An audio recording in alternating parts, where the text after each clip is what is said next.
My daughter Sarah, who is now 19, when she was a kid, she used to annoy the heck out of me. Because every time I told her to do something, she would say, why? You know, I say, Sarah, you need to eat your vegetables. She says, why? You know, Sarah, you have to go to school. Why? You know, so at one point, and Sarah grew up in Abu Dhabi. You know, my kids, my first two kids were born in Seattle, grew up there. My two younger kids were born in Abu Dhabi. And for me, I've spent most of my time between Abu Dhabi and Seattle. When I first came, it was 1985, fresh from university, and I was the first Arab female reporter in Gulf News at that time. You know, and it was just a privilege. It was a privilege to see how the country transformed.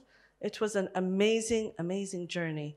And now I take you back to Sarah, my daughter, who asks all these whys. For me, I had a very interesting journey. You know, journalist, lived in Seattle, Washington, set up businesses, worked with Boeing, worked in marketing, set up my own restaurant, you know, just back and forth. Came back, and I became marketing director of Thuraya Satellite Telecommunications Company, which was an incredible, incredible journey. You know, I had a portfolio of 110 countries, marketing-wise. We had branding and events and, you know, vertical and horizontal products. It was just an incredible ride. And in fact, Thuraya actually celebrates its 25th anniversary next month. So I'm very excited about that. And I'm very much in touch with the Yasat team and the Mubadala team. But the interesting thing is, I set up my own agency, and then immediately after that, I did something that maybe was a little bit borderline dumb. I was a small business, but I wanted to create change. And so I set up Tamakkan in 2009, and what I wanted to do is I wanted to create an ecosystem. So here there are images. You know, Musa's team said, "Tell us what you do." I said, "Listen, let me just share some pictures, and it'll show you my crazy journey, especially the last 2 years after COVID." So back to 2009, set up Tamakkan, and then I set up this movies film competition. And then I set up Tempo magazine because I wanted to celebrate you know, everyday people who were making extraordinary changes in our lives. You know, it was, you know, everyday people doing extraordinary things. And so I took up a big space in 2454. I was incubating, I was accelerating, I was giving a place and a voice and a time for people who just really wanted to do really cool things. So the good thing was it really connected with my purpose. And so that was sort of my journey until COVID. COVID, and I'm sure everybody will relate here. September 2020, I'm in Abu Dhabi, it's the lockdown, and I'm thinking, what the heck is going on? And this is where I went back to asking why, you know? It took me back to Sarah's why, you know. And I was saying, should I go back to work? I was doing a consultancy with the Baladi at that time. I was their innovation advisor. I was there for 2 years. They wanted me for another 5 years. And I thought, I have to get to the bottom of what's going on in my life. Something changed within me. And so I started to think, why? Should I continue that big space, that big agency, all the projects? Why? You know, should I go back to Seattle? At that time, my daughter Sarah was changing to university. So I was going back and forth, doing consultancy here, there, and everywhere. And so when that happened, I thought I needed to connect to something deeper in me. You know, it had to be something that was truly about where I was going to go. And for once in my life, I realized time is way, way more important than money. You know, so I thought to myself, you know, I have this incredible opportunity here and there, but you know what? I am going to go and I'm going to chill. So some of these pictures, you're going to see some crazy pictures of me in Seattle, Washington, the snow and all of that. I went to an island called Bainbridge Island. I don't know if anybody's heard about it, but it's off Seattle. You have to take the ferry, 30 minutes. And so I went from this crazy life, very fast-paced life in Abu Dhabi, and then suddenly I was on Bainbridge Island. And Bainbridge Island is, and I know my Bainbridge Island friends are gonna see this, and they just welcomed me. I was maybe the only hijabi on the island. Everybody was white, you know? They were rich, retired Americans. Many of them were working with Microsoft or Boeing or Amazon, and many of them were technologists and inventors and all of that. But they embraced me. Bainbridge Island embraced me. But everybody was going through this lockdown, and it was crazy, you know? So at that time, everybody realized that the world was going through a transformation, you know? We were changing, our kids were changing, our concept of work was changing. And so within that, I was there in this beautiful, idyllic island thinking, what's next for me? Where am I gonna go? And then I started to engage a lot with, you know, the thinkers, the forecasters, the people who were you know, thinking, what's next for the world? Why did this happen? And I know the Bill Gates, for example, and his teams there, they were thinking, what the heck is happening with COVID? Why did it hit us so hard? Why was the world not prepared?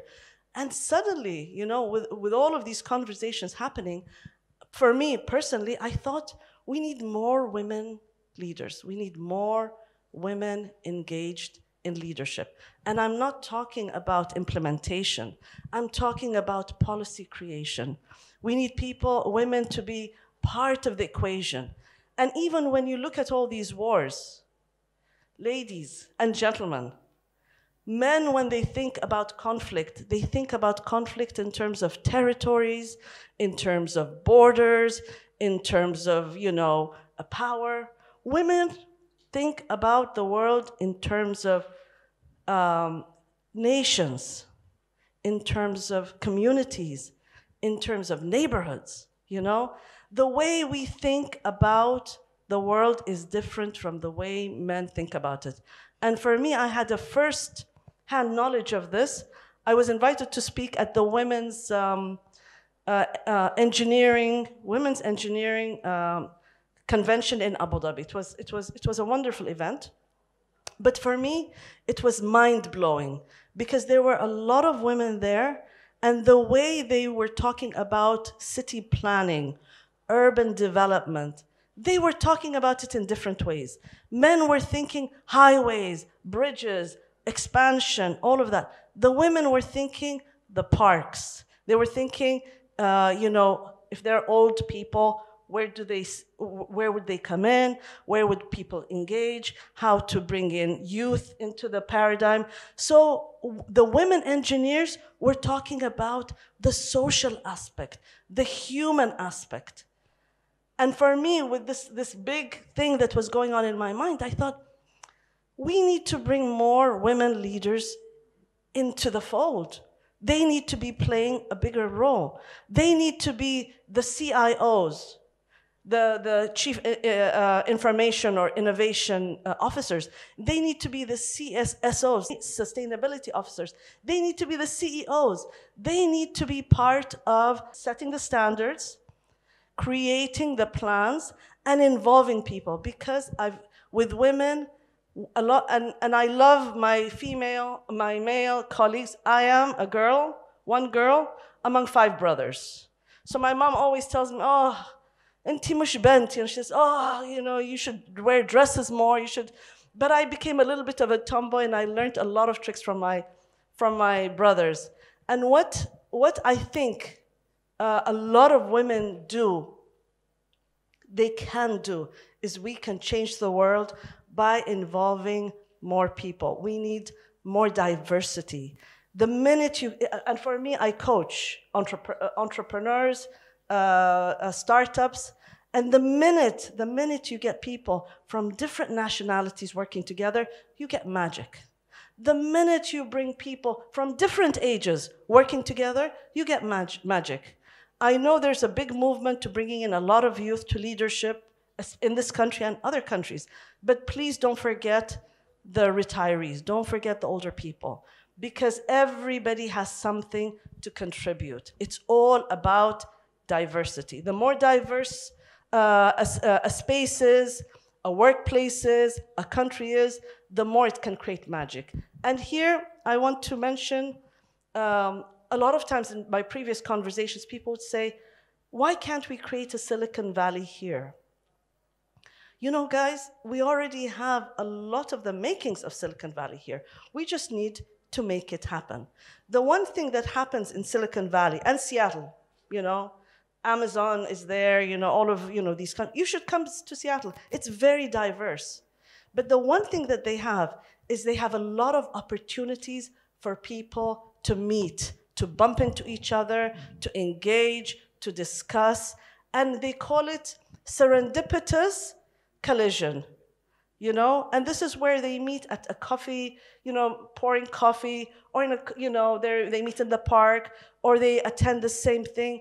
The minute you get people meeting is when magic happens. The UAE has one amazing advantage, and this is the mosaic of nationalities and cultures that are here.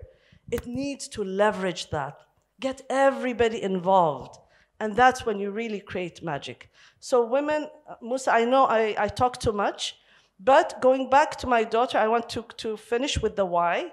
So my daughter, now she is in Stanford, and I think Stanford likes her because she asks a lot of whys.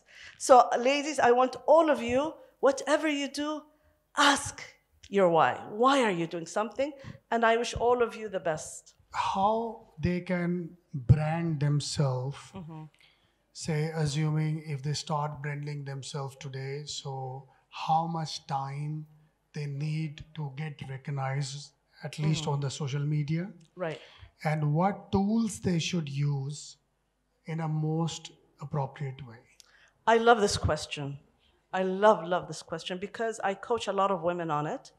The most important thing, ladies, is to be consistent. Create, you know, what I do when I coach women leaders is I tell them to map it, you know, just map it on a paper.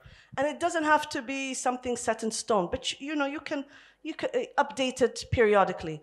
But figure out what you stand for. For me, if you go back, if you Google my name, you will see over, you know, 20, 30 years, you know, I've always been consistent in my stand. There are things that I always stand for. There are things that I've changed my mind about, by the way. You know, you always have, you know, with cognitive dissonance, you have to grow. You know, don't be too much set in your ways, but know what you stand for. Right now, if you do not have a strong digital footprint or handprint, it's very difficult to maneuver. And here, I've noticed there are leaders of society, leaders in business, and yet they don't have a digital footprint, and that is not a good thing. You know, if you are a woman, you're doing great things, and all, or men for that matter. I coach a lot of men as well, and with a lot of men, you know, he could be a president of a big corporation, but when you check, there's nothing about him online or nothing significant. So here, it's really about nurturing the right image of yourself, the image that you want projected, and do it consistently and stand for something. And honestly, guys, at the end of the day, things like authenticity, be authentic, you know, be sincere, have integrity. These things always pass the test of time.